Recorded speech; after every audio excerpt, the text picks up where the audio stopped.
it's hard to be a pastor. There's unfair critiques. You're in the fishbowl. Everybody has an opinion about the car you drive, the house you live in, the shoes you're wearing or not wearing, where your kids go to school and where they're educated.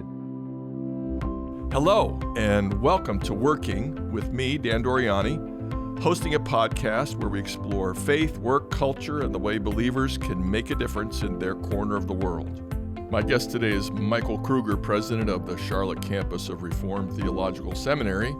He's the author of numerous books. The most recent is Bully Pulpit, Confronting the Problem of Spiritual Abuse in the Church.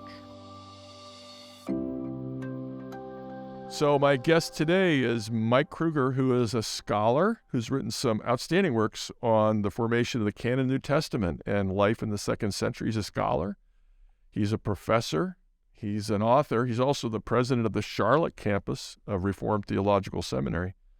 And he has recently written a book called Bully Pulpit, Confronting the Problem of Spiritual Abuse in the Church.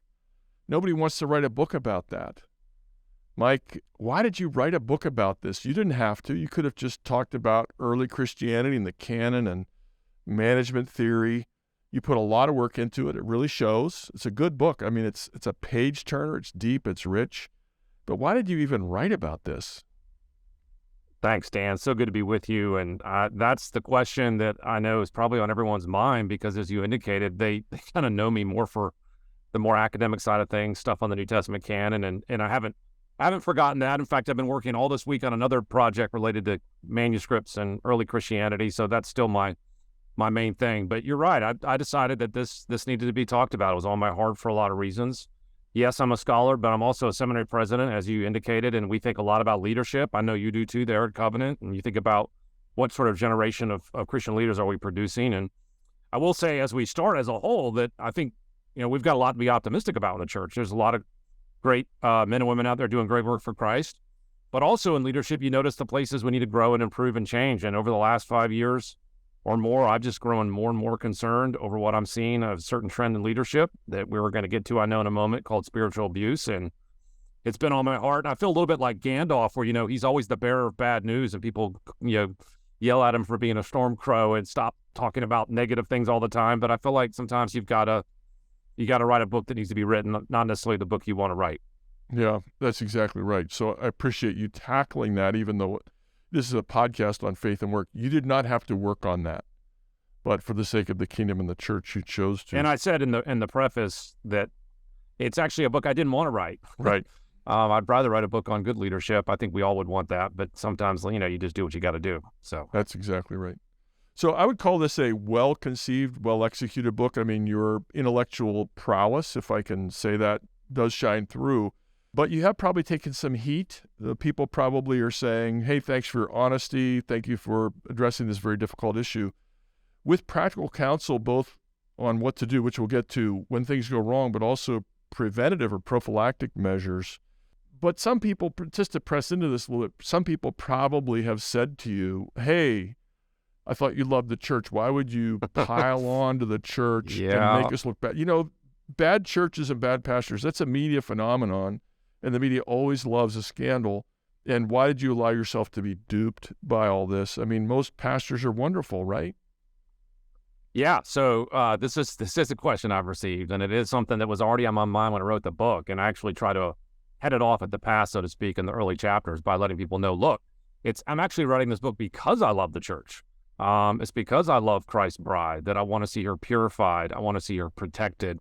I want to see her honored in a way that we address the things that the world sees that we need to address. So I'm not in a position where I'm a church basher. And I tell people I do think most pastors are godly, kind, and gentle with their sheep. Man, I'm a pastor myself. I love pastors. I'm around pastors all the time. But there's also a sense, though, where you can become defensive in the ministry, where you're like, look, only talk about the good things, never talk about the bad things. Always talk about the things we're doing right. Never mention anything that needs improvement. Can you imagine applying that to personal relationships? Imagine your friend says to you, well, if you correct me or ever tell me something I need to grow or change in, then you don't love me. Well, of course we're not going to say that. You actually demonstrate your love by saying, hey, there's a thing there that you may not see, and I love you, and I want to see it grow and change. And so it's like that with the church. So I see this as doing what I think Christian leaders have done for generations. The prophets of the Old Testament did with Israel, which is sometimes you got to give the hard message. And I don't consider myself a prophet, obviously, but I still think there's a place where you can say, hey, I'm seeing this.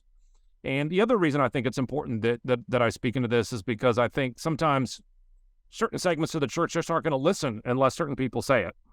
And maybe my voice could get a hearing in certain places that may not otherwise listen. So I appreciate the point. Obviously, Proverbs says things like faithful are the wounds of a friend, or you know a friend is truly a friend when they give you earnest counsel.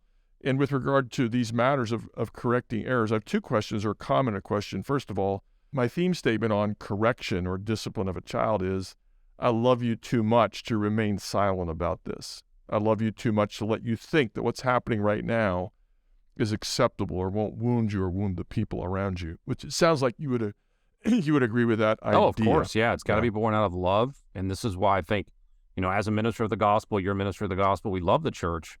And I hope people take the book. I think when they read it, they'll see the tone, they'll see the feel is born out of love and care for God's church. And don't forget, the other angle here is God's sheep. Part of loving the church is protecting the sheep, right? So that's part of a way we love the church. Exactly right. So let's keep working on this question of pointing out error. Can you define, you do define it in the book, but I love the way you define your terms, by the way. It's one reason why I recommend the book to readers. What is spiritual abuse and what isn't spiritual abuse then? Yeah. No, this is really critical, isn't it? Terms get tossed around all the time in our day. People say it's this and that, and spiritual abuse is one of those terms that people are, maybe fuzzy about. And I do labor hard in the book to be very careful about what it means and what it doesn't mean. And not everything, of course, that a person does that may be wrong or inappropriate is necessarily spiritual abuse. There's lots of things that people just make mistakes and say things that can be hurtful, and that doesn't necessarily make it spiritual abuse. But I define spiritual abuse as when a Christian leader, normally a pastor or elder, wields their authority, and yes, they have real authority, wields their authority in such a way that they become domineering, authoritarian, heavy-handed, and harsh with the flocks under their care. And when you start defining it like that, you realize, wait a second, I've heard those terms before because they're from the Bible, right? Numerous places. Don't lord it over. Katakiriuo, the Greek term, right? It occurs in Mark 10, occurs in 1 Peter 5:3. To domineer or lord it over is the thing that Jesus warns against, Peter warns against, and that's the essence of what we're trying to get at here. Right. So, for example, if someone gets a job review in which they're told, you need to show up prepared for work more faithfully, more regularly, and beyond that, you also need to stop leaving early. You need to put in as much work as everybody else. And that's not a welcome word. People could say my supervisor abused me and bullied me by telling me these things in the job review. Yeah. Look, I realize the cultural moment we're in out there. The cultural moment out there is we're in a moment where everybody's very sensitive about everything. Everybody's offended by everything. And I'm aware of that. And I realize that's a problem in our world. And we certainly want to make it clear that confronting sin, confronting bad behavior, correcting someone is not in of itself evidence of spiritual abuse. One thing I do point out, though, in the book is that lots of spiritual abuse, though, takes place while they're correcting sin. Yes. It's not the correction that's the abuse. It's the manner in which it's done. And the analogy here is it's like police officers. When police officers abuse their power, and sometimes they do, like most cops are wonderful, kind, courageous, brave men and women, but there are some that abuse their power. And when they do, it's almost always when someone's committed an actual crime. In other words, it's not so much the stopping of the crimes the problem, it's the overuse of power or the abuse or misuse of power in that moment. So yes, correcting sin is not abuse, but you can still correct sin sinfully, if I can say it that way. Abusively, right. Yeah. Right. One more, so thank you for that. I like that a lot. Would you define the word victim? What is a victim? You do it in the book, and what is a victim not, in a similar vein? It's when I wrote the book and I started using the term victim, and I was thinking, oh man, people are going to think, oh, this is just one of those, again, based on our cultural moment, a victim mentality book where I'm encouraging people to build their whole identity around everything that wrong that happens to them. And I'm that's not what I'm doing in the book, and I certainly don't agree with that. I don't advocate for victimhood, this idea that that's all we are. But I do think there's real victims in the world because there's real sin in the world. Right. The idea that there's not victims is almost a denial of depravity and denial of the fall, because if there's a fall and if there's sin, and we know that sinful people hurt other sinful people, then there are people who commit sins, and there are people who are the recipients of those sins. And so I think it's fine to use the term victim, and I do throughout the book, but I also am very careful to say, hey, we're not advocating for that overall mentality where you see everything through that lens. Our lens is always through the gospel, and our identity is always built on Christ and his grace and his forgiveness. Yeah, that's right. That's one reason why I like the book and why I'm recommending, why I want to interview, because you said there is such a thing as a victim, there is such a thing as abuse without falling into the victimhood mentality Right. or ethos. So this is a very practical book. So how about if I just help you get out a couple ideas? Sure. If someone comes to you or somebody like you and they say, I think my pastor, thanks for this book, Mike, I think my pastor is possibly spiritually abusive. This, and this happened. You begin to think, well, that sounds like my definitions, at least it could. What do you recommend? What are the first steps you would take? Well, every case is so unique, Of right? course. Every case Right. is so different. It depends on the severity of it. And I have a whole section in the book, of course, on Matthew 18, which I know we're not going to fully unpack here. But I mean, I'd want to hear what they think this happened to them, right? Like, well, you say your pastor is abusive. What did he do? And then if they feel like they're being mistreated in the workplace by their pastor, assuming they're perhaps a staff member, if you go on to that pastor and said, hey, you're doing these 3 things to me regularly, and I don't think that's right, and I think that's inappropriate, and I want to bring those things up. So I'd want to start there.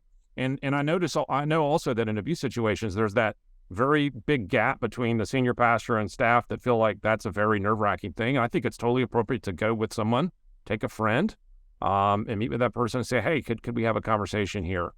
Depending on how that person responds is probably where the next steps go, right? Right. If that pastoral person says, wow, I didn't realize I came across that way. I'm so sorry. Please forgive me. I'm going to work harder on that. Well, then you might find this diffused, and you might also find the pastor aware that he's coming across the way he doesn't realize.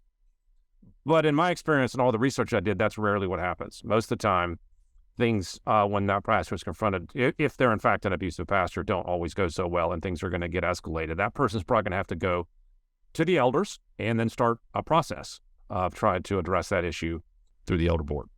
Yeah. So my experience is the better the person, the faster they are to repent.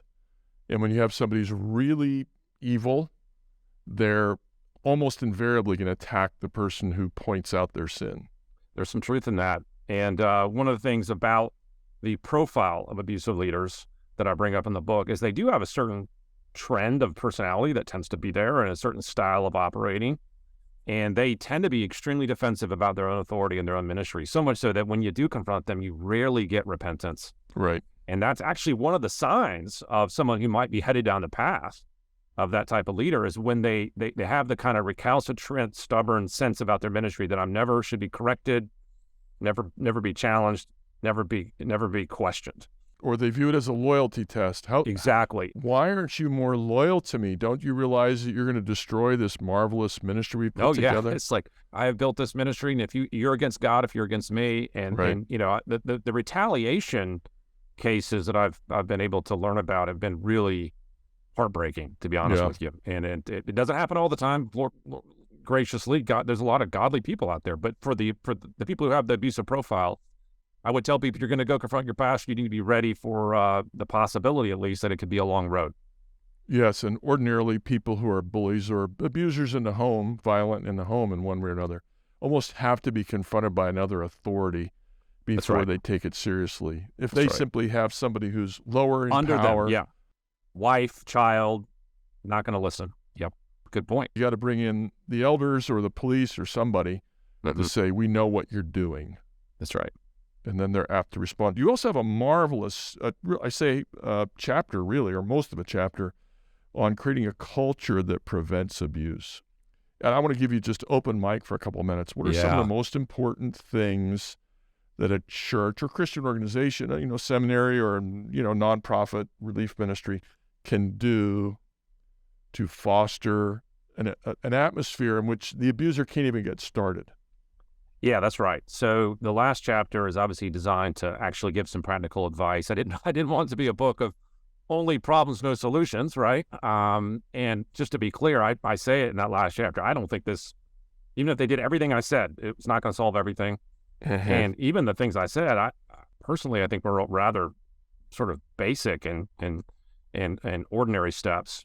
But a number of people, since the book's only been out about a month, have already said, oh, wow, these are so helpful. Our church doesn't do hardly any of these. And so I've been surprised again at how what seems sometimes to us to be self-evident is just not being done. Right. And so a number of things I talk about in the book. One is prevention. Churches need to have a process for how to stop abuse when it happens, but we can't just be reactive. We got to be proactive. And I talk about a better vetting process for candidates.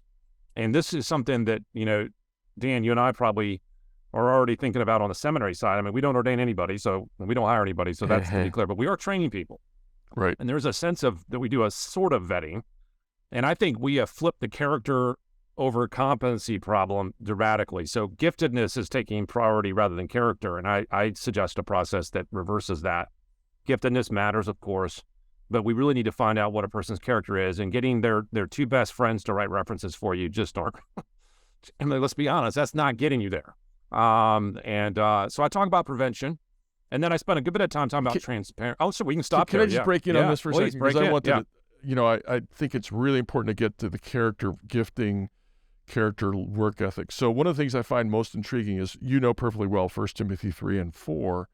Depends how you divide up the list. But let's just say for this discussion, there's 13 traits in 1 Timothy 3, and 2 of them have to do with function, tasks. That is, apt to teach and rule the family well, which shows the capacity to lead the church. Okay, so it's 11 to 2.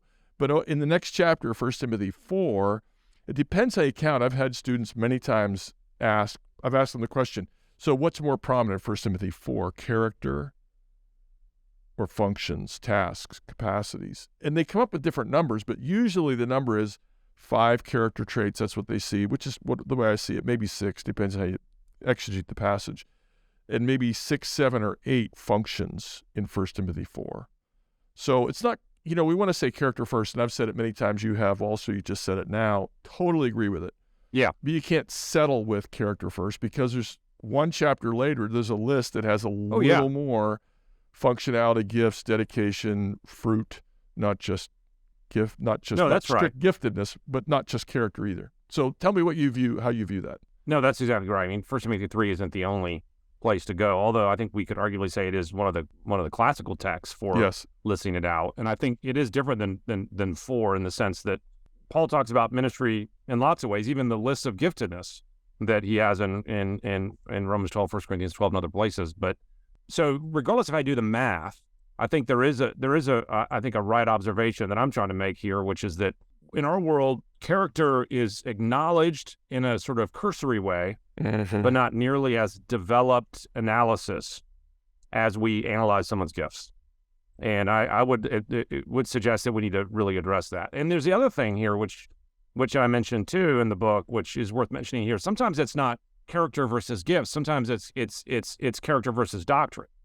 In other words, some churches aren't so much concerned whether you're the best at things, but whether you're doctrinally pure and upholding the true faith, which, by the way, matters a lot. Yes. But there's a sense in which the priority in most ordination situations is doctrine, and we check the box at character at the end. Oh, no, we also ask if the man's wife is agreeable to this call. Mm-hmm.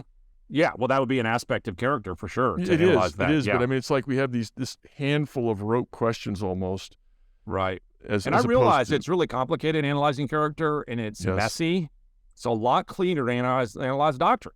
Yes. But it's also a lot messier when you see these churches implode too. So we got to figure out where we want the mess. I'd rather have it on the front end during the evaluation process.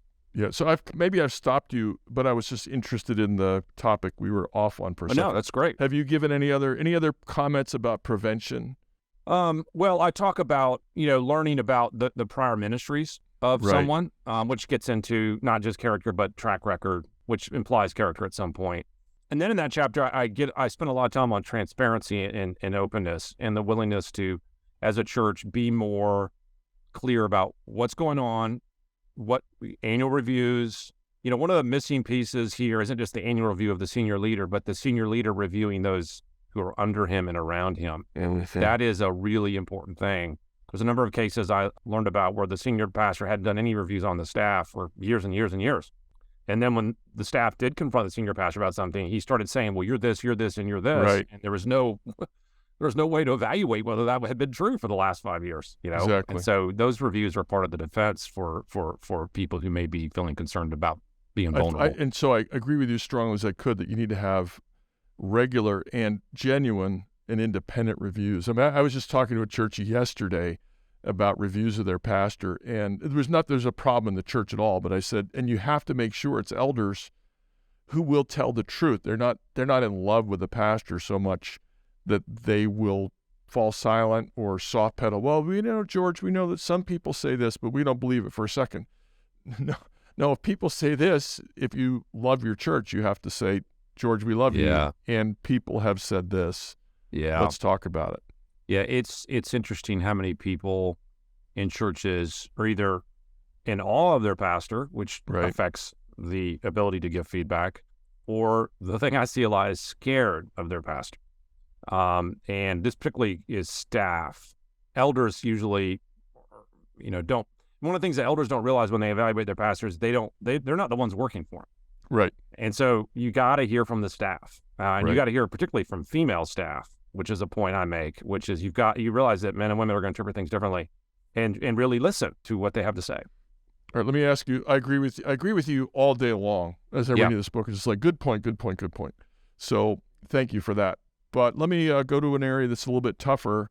Sure. So I have direct experience, maybe you do too, with abusive pastors, verbally abusive, threatening, and so forth. I also have a lot more experience with pastors who've been abused or bullied in their churches. And if you ask me to put a number to it, I would say I know far more pastors who've been yelled at, screamed at, belittled, maybe not fully abused, but their life was made miserable. They were questioned, doubted, whisper campaigns, anonymous emails. Totally. I think there are more pastors who are bullied than there are pastors who bully.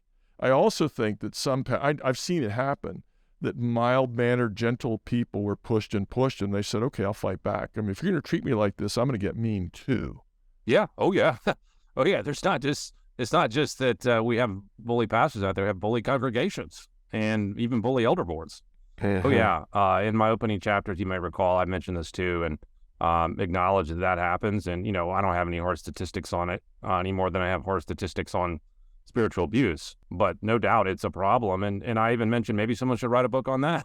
Yeah, right. I mean, the church has a number of things that can be addressed. And I don't disagree at all about that. As far as trying to put numbers on it, that's complicated, isn't it? Yes. But I think here's the thing. When we see an issue like that, and especially a presenting issue, as I would argue at least spiritual abuse has been in the last number of years, then even if there's other problems, it's still appropriate that we take the steps to address it when we're able. And that was just the point of this volume. And I pray someone maybe write a different volume in helping churches become more godly in the way they treat their pastors. Yes, right. By the way, this is a short book, very digestible for those of you who wonder. You can pick this it's less book than up 50,000 words. Yeah, you can work through this book rapidly and gain a lot from it. After the break, Mike will address the sad fact that Christian leaders often start well and then falter.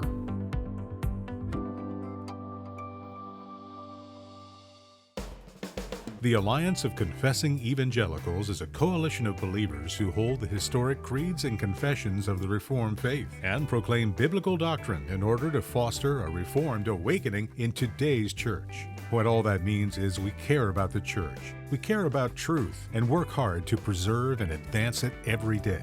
Connect with our broadcast, podcast, publishing, internet, and event platforms at workingwithdan.org. Thank you for your prayerful and financial support of the Alliance. Here's a concise statement I got. I sent it to you by my friend Joe Grenisen, who is an aeronautical engineer, and he went to seminary and got a degree so he could be a really good elder in his church. And when I was talking to him about these issues one day, he said, and I said, okay, I got to write this down because this is so good. He said, pastors seem like politicians. They start with a sincere desire to reform the system and end up compromised and corrupted by it. That's pretty accurate. Yeah, one of the points I make, not only in the book, but in various lectures I've given about this topic, is that people say, well, where's the culpability lie for the problem? And the culpability certainly if a pastor proves to be abusive, obviously he's responsible for his behavior. So there's a levels clearly of culpability there. But one of the things that's not been given enough attention, although I try to bring it in the book, is that there's also the church culture that rewards and in one sense even creates these people, because they want a certain type of leader, and they're like, you need to be like this, be like this. And when you use that example, like a politician who starts off with like optimistic ideals and then is sort of morphed into something he never recognizes anymore. I would say, part of it is a celebrity culture in the church that almost in some sense demands and wants and wishes to have a leader that is the type of dynamic, powerful, strong leaders that we think we need and want. And so, yeah, I think there's culpability on both sides of that. There's leaders who do this, they're responsible, but there's churches who reward them, defend them, and push them towards a certain style of leadership that I think is not consistent with what the Bible is asking for. When I was a senior pastor of a large church, people would occasionally come up to me, by which I mean once every 2 months maybe, and say, Dan, you got to lead us on this. I mean, just tell us where we're going. We're going to follow you. Tell us where to go, and tell the dissenters to shut up. And just take us to the top of the mountain. Easy. They wanted me to be assertive. And my counter, not directly, but was to actually keep a tally of how many times I lost votes at session meetings, and make sure that I was losing votes on issues from time to time. Not big issues, you need to try to work things out in advance, but being told, no, you cannot do that, don't do that, we don't like that. I think that's one of the signs of a healthy church. I think 100% agree. Elders can tell the pastor, no, you're wrong. We love you and you're wrong. Yeah, and the quintessential example of this phenomenon we're talking about, I bring up, and when the Israelites were like, we want a king, right? And we don't just want a king; we want a king like all the other nations, which is someone's going to go out and beat up our enemies and be this sort of big man. And God's like, oh, okay, well, I'll give you that king, but he's gonna rule harshly over you, basically. Yeah. Right. And so I think churches can want that sort of king, and so when we have godly pastors, they're going to resist that. We pray not become that kind of person. But then the problem was going to be more on the church trying to, bully them into becoming the kind of bully they want, and that's or bless them. No, you're such a powerful, dynamic person. Right. We know you can pull this off. So it's flattery. You're amazing. You can do anything. Right. Yeah, that's right. So we're headed toward our rapid fire moments, but I have a crazy story. I want you to just comment for a minute. Sure. And I have a very strange idea. I invite you to comment, and then we'll go to rapid fire questions. So here's a true story. This happened a while ago. Church dinner right after church. We're all everybody come to the second service so we can have this church dinner, or not. As many people as possible come, and we're expecting 150 people. And there's 250 people, and so there's not enough food, and the lines are long, and we're having the meeting so we can have this pastor's going to talk about an issue to us, and so forth. And I'm preaching, and then people talk to me, and 1 o'clock is coming around. I have to start speaking at 1, and if I don't get some food, I'm going to go from 6 a.m. to 2 p.m. without any food, and I'm getting hungry. And so a lovely person says, "Hey Dan, come on, just take my place in line. Come up in front of the line." And so you can get a bite to eat. You see what's coming. And the person, the person who's there, I'm jumping immediately in front of this person, says, "Oh, absolutely. We know you need to eat. Please, please eat." But the person behind them says, "Oh, I thought pastors were supposed to be sacrificial and put others first." Exactly. First shall be last, I last shall looked be at the first. person, and to see if they were joking. They were not joking, Mike. They were mad at me. Oh, and man. I didn't say, "Hey, I really just don't want to go 8 hours without eating. Can I just, grab a chicken nugget?" Comment. Just whatever you want to say. Oh, yeah. Well, this goes back to your point earlier, which I think is absolutely right, is that it's hard to be a pastor. Look, I'm a pastor. You're a pastor. We've been in ministry. Pastors take it on the chin. And, there's unfair critiques. You're in the fishbowl. Everybody has an opinion about the car you drive. Oh, my the house you yes. live in, the shoes you're wearing or not wearing, where your kids go to school and where they're educated. So you better stop or I'm going to start crying here. So look, man, you maybe need to have a podcast on that whole topic. And maybe, like I said, maybe there's a book there. But look, 100% agree. And that is something that I think, needs to be addressed in our world today, which is, churches, are you caring for your pastors and treating them with dignity and respect they do deserve? And that's a biblical quality too. So like any sin pattern, there's always the inverse. Well, the truth of the matter is that the other shoe for this story is on a different occasion, I was in a setting where I would chronically miss supper on Wednesday night. Every meeting, and then Wednesday night we had a lot of stuff going on, and then you can eat from 5:30 to 6:30, everybody together. But I never got a bite to eat because I just talked because you're talking. Yeah, exactly. So then, Speaker I'd eat supper at 9:45, and so people began bringing me meals at 5:15 real quick. And I said, "Oh, thank you so much. Thank you so much." But after 3 months, somebody didn't bring the meal up. And I'm like, "Where's my meal?" I had been corrupted. I was corrupted by the kindness of my people. I had an impatience because their kind gift wasn't there. That's an honest confession. Yeah. Ministry is complicated. Man. It's complicated. And by the way, it doesn't help to be a sinner in these matters. Well, that's why it's complicated, isn't it? Right. Yeah. Okay, so I have a crazy idea. You don't have to comment much on it, but there's a part of me that sometimes thinks that life would be better if pastors had terms, 5 years, renewable for 1. Yeah. Couldn't accumulate power as much. And by the way, you can't be beat up as much because he's probably gone after 5 years. And if he stays, it's because you really wanted him. Wow, that's interesting, isn't it? Well, of course, there are churches that do that, as you know. The Methodists have done that historically. And I believe there's other... did the Episcopals do that at some point? I can't remember. The Methodists used to do that at one point. Yeah, and maybe they've stopped. I don't know. But I remember... I think they've at least slowed down a lot, yeah. In the 80s and 90s, I had some friends in the Methodist world that I knew that, they had a pastor come in and had a term and he left, and then they get assigned to different places, right? I mean, I think there's something to that. I mean, we do have elder boards that also have terms where people roll through. And there's some of the same mentality there. Fresh voices... You don't get in a rut. You get a sense in which you get relief from certain things. The way I would probably respond to it is that I think churches are free but not required to do that. So I don't think there's anything that prohibits churches from having terms, but I don't think there's anything that requires churches to have terms. Yeah. But I think it's an interesting piece of the puzzle, and would not be a bad thing to have someone consider as at least a philosophical check. Like, okay, if I mentally even had a term, what does that do differently for me? So yeah.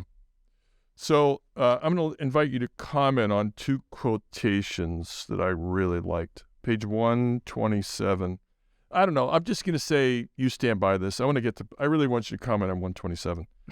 Sorry, 114. What's coming? 114. 127 says, I suggest that churches make procedural advice readily available to anyone who comes to the accountability committee with a complaint or a concern. I just think that's golden. Have something ready to give them. So you still stand by that beautiful statement, right? Oh, yeah. One of the things that I don't want you to comment. I just want you to agree that it's a beautiful statement. Yeah, thank you. I'll take the compliment. Okay. All right, page 114. This is what I'd like you to comment on. He said, one thing that would be helpful in preventing abusive pastors is to write job descriptions that would be unattractive to potentially abusive pastors. I love that. Yeah. What does that mean? I know you explain it in the book, but what does that mean? Yeah, well, it means many things. One is a job description that says we're going to have accountability. A job description that says there's going to be transparency and follow-up. But I think also a job description that emphasizes servanthood over power and emphasizes the idea of humility over stardom. And it can be part of the philosophy of ministry you give somebody. I think the other thing that keeps a job description from being attractive to an abusive leader is the idea that you lead through team building rather than autocracy. Right. And you don't just get you're not like a football coach. I'm going to come in and fire the whole staff and build my own staff. I'm the big guy, And so if you put things in place like that, I think at least there's a hope that some people will look for a church that gives them more power. And so I think we need to rethink the way we do that. One point I make in the book, this isn't your quote, but one point I make in the book is related to this is, how come we've used the concept of servanthood and applied it to deacons but not to elders? Right. I don't understand that, because biblically, as you know, and I pointed out in the book, that's just not true. I mean, Jesus said, I'm among you as one who serves. Right. So we see a servant, we steer them to deacon. And I'm like, well, I feel like we need some help there. I don't know where that went wrong, but I think that needs to be rethought. Great point. All right, I'm going to read a couple sentences from your book just to encourage people to pick it up. I'm not asking you to comment. Okay. These are big, bold headline words. Beware the "my church is the greatest" syndrome.